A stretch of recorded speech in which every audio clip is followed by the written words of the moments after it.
what's my favorite book a lot, and that I never know how to answer. Although Nora Roberts once told me, she said, the answer is always whichever one is on sale. I'm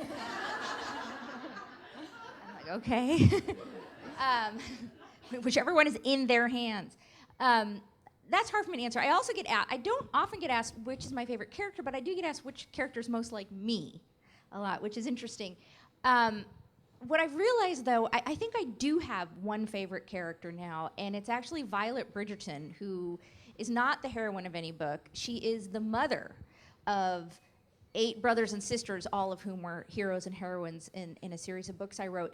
And I think the reason why she became my favorite character is because she had a chance to grow and develop over 8 books, which I don't often get to do. In fact, I never get to do. I do have characters who, they may pop up in a book here and there, but they don't really develop over time, So in the Bridgerton series, none of the characters, except for Violet, I'm pretty sure, appear in every single book. And even the ones you see who grow from, 11-year-old children to heroes and heroines, you don't see the development, but with Violet, with every single book, something more about her came out for me and for the reader. And indeed, if you look in the very first book of the series, The Duke and I, she's not terribly three-dimensional there.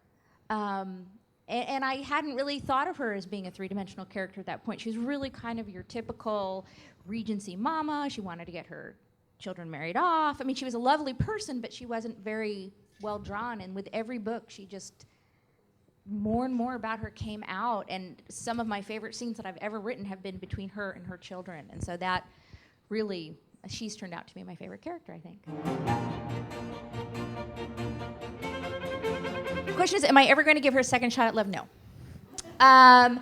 Honestly, I don't think I could write someone good enough for her. She's too wonderful, and if you're asking, the next question is, are you ever going to write her story with Edmund? No.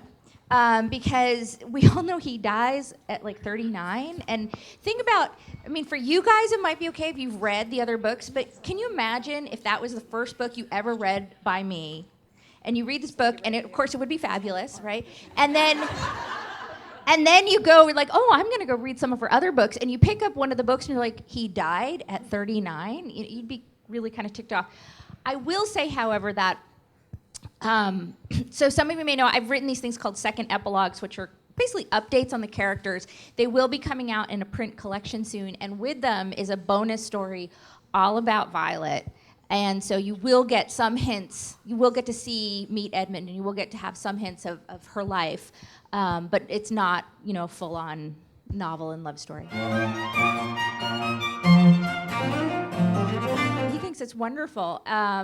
He is somewhat behind in his reading of the Julia Quinn oeuvre. The last book he read was published in 1996.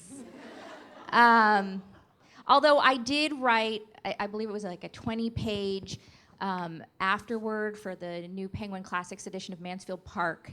And he did read that, my one little scholarly thing. But he doesn't have time. He reads medical journals, he reads the New England Journal of Medicine, and he's a mountaineer, so he reads mountaineering books, and that's it. And I'm okay with that. It's not what he reads, but he's very proud and he loves it. And and when he was in medical school, it was great because all his guy friends were like, "Wow, you're married to a romance writer." And I was like, "Yeah." And in fact, Sharon, who came up to me, she was actually reading one of my books at the doctor's office and over at University Hospital, and somebody said, "Oh, that author's husband works here," and he came out, met her, and and I hope he seemed proud of me. Okay. Yeah, yeah, so he was all excited, and as a matter of fact, then he came home. I remember when she brought it up, I remember this, and he came home and said, "The patient came in and she was reading on your books. Do you think it's signed?" So I did sign a book, and it went back, and I think it sat at the hospital until you came back for your next appointment, but she got an autographed book. But I do not advise you to attempt to get free autographed books that way, simply because my husband is an infectious disease specialist, and in order to have an appointment in his department, you don't. No, this is not like a well child checkup or something. You don't need to, you don't want to contract like malaria or Shigella or, flesh-eating virus in order to obtain a free book. There's just no one right way to do it. It's whatever works for you. What has sort of evolved for me is I do write an outline or synopsis ahead of time. It sounds like it's not as detailed as what Christina does. And my outline is more of, probably a good a third of it is just about the characters, because I need to know all about them. And so in these outlines that I do, there'll be a lot of information about the character that may not ever appear in the book, but I know it, and it flavors everything I do with that character, and I think it does make them more three-dimensional within the pages of the book, even if this is information that you don't ever actually get.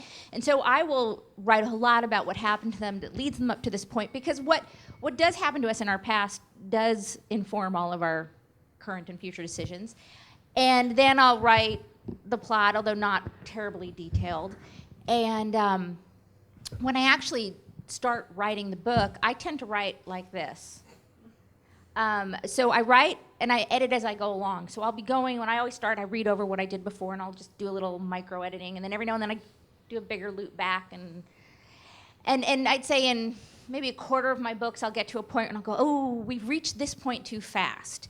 And everyone's like, well, how do you know? And I was like, I don't know, I just do, because I'm on my 23rd book, and I just have a sense of where the book needs to be at this point, and so I may go back and add in a scene, although that doesn't happen most of the time. But because I edit when I go along, when I hit the end of the book, I'm pretty much done. It sounds like you are too.